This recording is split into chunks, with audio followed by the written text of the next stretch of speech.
What's up, feminines? I'm back with a Divine Feminine collective message. We're going to tap into love, and then we're going to tap into your finances, and then we're going to pull you guys a Divine Feminine oracle, and we are going to read from the book.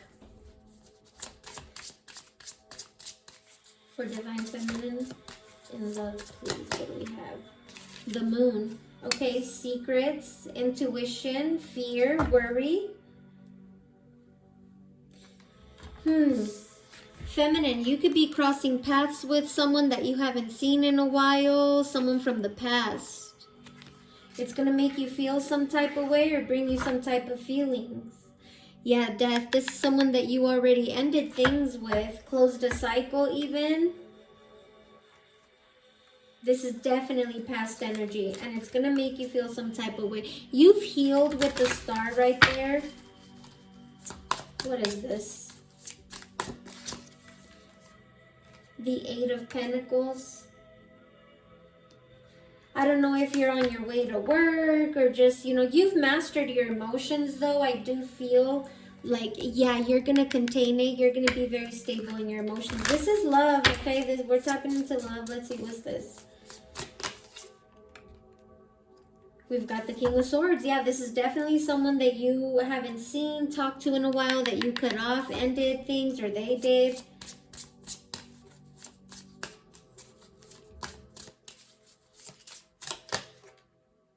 The Sun. This could have even been like a soulmate, twin flame even. The Eight of Wands. Yeah. Well, there's going to be a lot of talking back and forth. You guys may even like sit outside somewhere and talk. What is this? You may feel really happy to see this person. Two of Pentacles after you talk to them. Two of Pentacles here. Ten of Pentacles. I don't know if this person is going to tell you something. And you're going to be a bit like on the iffy side when it comes to a decision with this person. It's about money. Ten of Pentacles, money's involved, or some type of abundance here with the Sun as well. What is this? The Empress.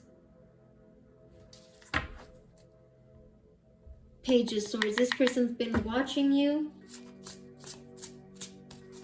Watching you build something. I'm being drawn to the buildings right there.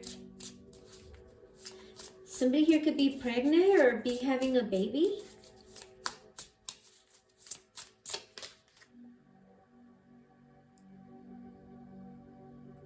Six of Cups.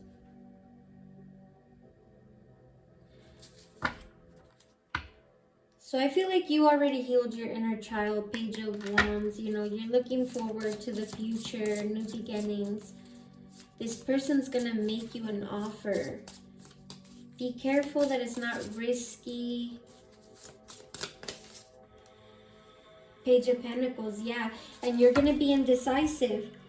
It's going to seem fruitful, but I feel like you're going to be looking back at the past and what happened between you guys. Five of Swords. Somebody could have left you very confused, feeling defeated.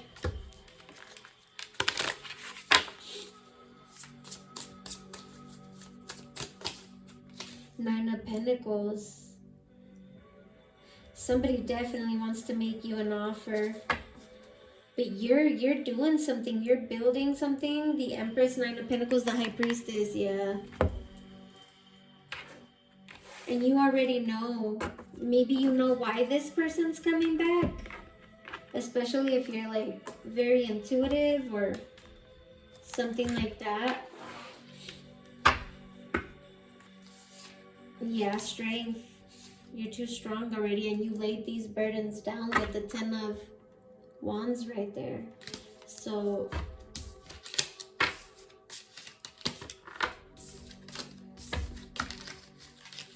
this decision could have to do with work or money or something like that, or some type of abundance.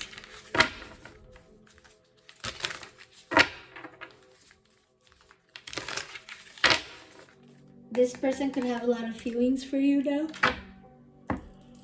now. So maybe they didn't, or they didn't think you were worthy of their cup or their love. This person could now be seeing that you were sent by the Most High to give them love, and they could be crying now in their feelings. Oh my God. Not funny, guys, but I'm typical, right? We already know how this energy works. So let's talk about your finances real quick, feminines. All right. I guess they want to know the outcome. What's going to be the outcome of this whole love situation? The Knight of Cups. Well, somebody's going to approach you in a romantic way. Follow your intuition. Let your intuition guide you in this situation. Yeah, Three of Wands. Like I said, you could be very intuitive. You could have already seen this coming in the future. Death card. What is this? The Ten of Cups. This person feels like you're their Ten of Cups.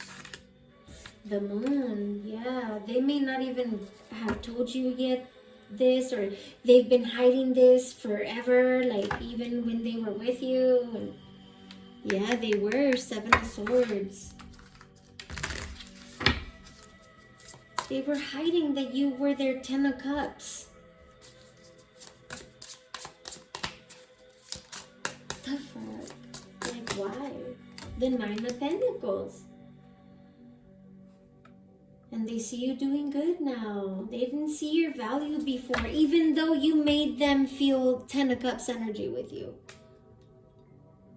What they didn't see was your value. Nine of Pentacles, your worth. Maybe they felt like you were codependent in some way with the Moon. That's what I'm getting. Yeah, they did. They thought you were codependent. Knight of Swords. And now this person just wants to rush in, impulsively send you a message. The Tower. It's going to be abrupt. They are going to send you a message, a little sweet message or something like that. But I don't know, feminines. Look, you got the Devil here, and then you got the Twin Flame. So be careful that this person ain't coming back just to hold you back from your Twin Flame, from your Nine of Cups. And there's the Queen of Cups. So you could resonate with the Divine Masculine reading that I just finished recording. The same cards came out, except I was using a different deck. Let's see. Let's get you an oracle. So your finances are looking good with that Nine of Pentacles, I feel like. And somebody could be seeing that now. Now they're seeing your worth. Like I said, this person saw you as codependent. And look at you now. Okay, feminine. We got Kuan Yin, the goddess of compassion. I recognize suffering in order to release it. Curiosity breeds compassion. So you're very curious at this time, but in a very compassionate way. I just got, you may be like exploring, right? Very curious about what's out there. And you could be seeing a lot of new things that you're not very familiar with. That's what I'm getting. But you're showing compassion. I'm sorry. Some of you are tired. You need to get some rest. Yeshe Sogyal. Lady of the Lotus born at the bottom here. Okay. Embodiment is the deepest bliss. My body was made for enlightenment. You guys are going through some type of enlightenment right now. But let's read the cards, because you could resonate with their storylines. Kuan Yin, the goddess of... Look how Spirit just opens it right on Kuan Yin, guys. Thank you, Spirit. He did that with the masculine too. He opened it on chalk. It says, the goddess of compassion. I recognize suffering in order to release it. Curiosity breeds compassion. Who she is. Kuan Yin represents the presence that listens deeply to our prayers spoken from the heart. Kuan Yin or Kuan Yin is an incarnation of Avalokitesvara, the Bodhisattva of compassion. She is known as the goddess of mercy and is considered to be the most beloved Buddhist deity. Her name translates in Chinese as the one who perceives the cries of the world. She is often compared to the Virgin Mary in Christianity because she intercedes on behalf of those who call out to her with humility and sincerity. Scholars believe that the Buddhist monk Kumarajiva was the first to refer to the female form of Kuan Yin in his Chinese translation of the Lotus Sutra. In 406, Christ existed. She associated with the number 33 because she appears 33 times in this sacred text. The Lotus Sutra reveals, mind you, God, right, also represents 33. Okay, it says, the Lotus Sutra, I'm so sorry, guys. The Lotus Sutra reveals that the mudra most often associated with Kuan Yin is the Yoni Mudra. Her cupped hands, it's this one right here. So you guys can practice that mudra, feminines, the Yoni Mudra. I picked up last time on somebody, on a feminine read, I don't remember who it was, but something about yoni wash, so maybe do the Yoni Mudra, I don't know, something like that. Okay, it says, Kuan Yin is the Yoni Mudra. Her cupped hands symbolize the womb to remind us that we all enter this world through the female form. The Buddhist saint Miao Shan is believed to have been is believed to have been an incarnation of Kuan Yin. I'm so sorry about the yawning, guys. Kuan Yin was originally worshipped as a male deity, but at some point during the Northern Sung Dynasty, 960 through 11,026, Kuan Yin began to be worshipped as a female. Miao Shan is believed to be the cause of this transformation. The legends of Miao Shan contain beautiful accounts of her saving sailors from drowning in rough seas. Some of you could be sailors. It says Kuan Yin is associated with jade because of its protective properties. In this case, it's said to help with going underwater, both literally and figuratively. My God, what the hell is going on? Drowning in the ocean or in a flood of emotions. When your soul selects her card, Kuan Yin is about the deep medicine that comes simply from being willing to bear witness to someone else's pain, to really listen. We have to move from the ego to the soul so that the story we are listening to doesn't become about us or trigger us. This also applies to the moments when we are listening to the story we tell ourselves about who we are. We are often far harsher,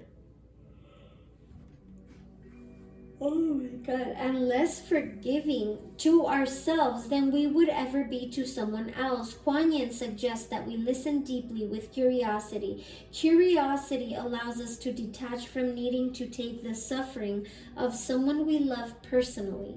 Curiosity is a door that leads to compassion. It frees us from seeing as though we have from feeling as though we have to react to what we hear or defend and explain our part in their suffering. We can just perceive the pain that they are in, or we can finally hear our own cries of despair and not seek to judge or justify them. We can just be present to what needs to be heard. Kuan Yin is the powerful energy of giving witness to our own or to someone else's suffering. Often just a calm, abiding presence of compassion is all that is needed to transform that suffering into clear light. So you guys could be in this energy doing this for someone. Soul voice meditation. What pain or suffering can I listen to now with curiosity? Your intention mantra is, I recognize suffering in order to release it. Curiosity breeds compassion. Let's go read Yeshe Sogyal here, 121.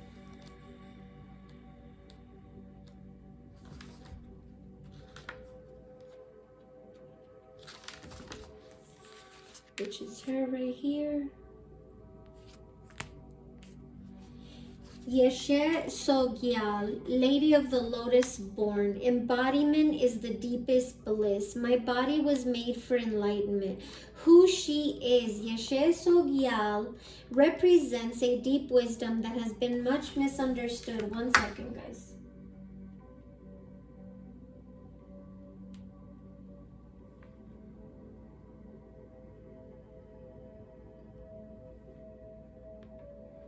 Okay, sorry.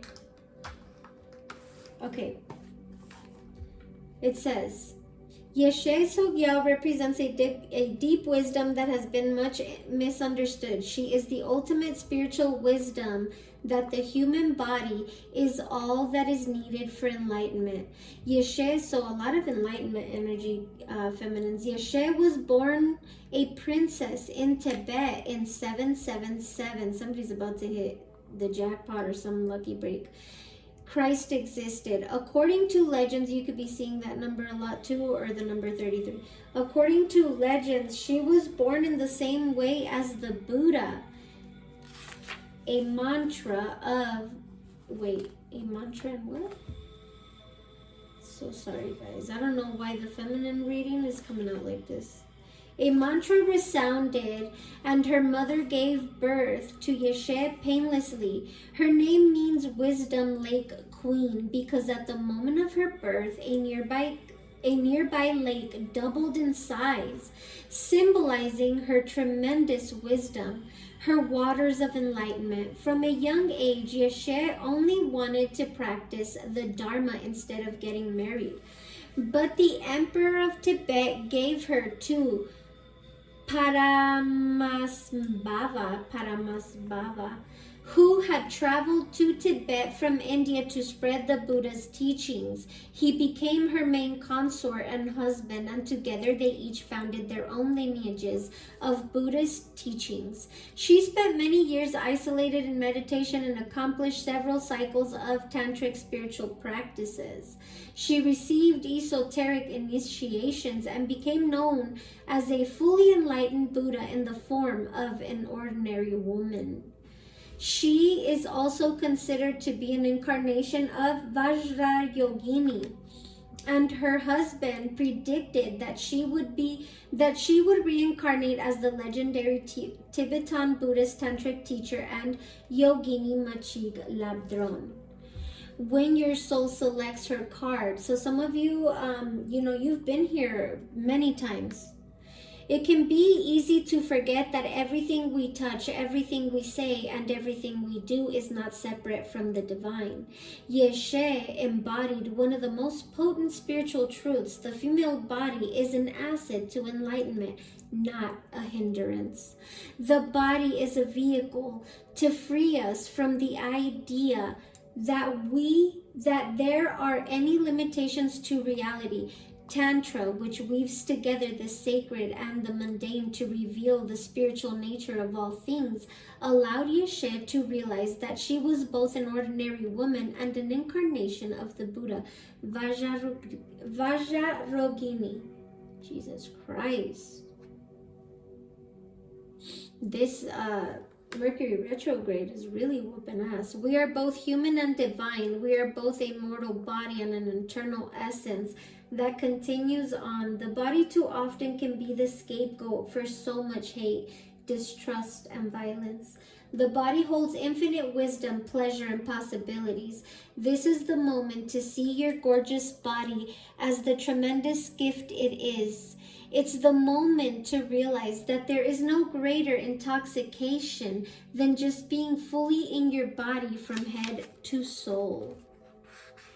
Yeshe is the call to remember the holiness of your flesh, the deep wisdom your body contains, and the temple you walk around in every day. Soul voice meditation. What helps me remember that my body is sacred? Intention mantra. Embodiment is the deepest bliss. My body was made for enlightenment. Okay, feminines, this is really good read. I feel like you guys are going through a lot of enlightenment right now. Showing a lot of compassion, or you're needing to be in this energy if you're not in it already. But that's what I have for you, feminines. I hope that helped. Bye.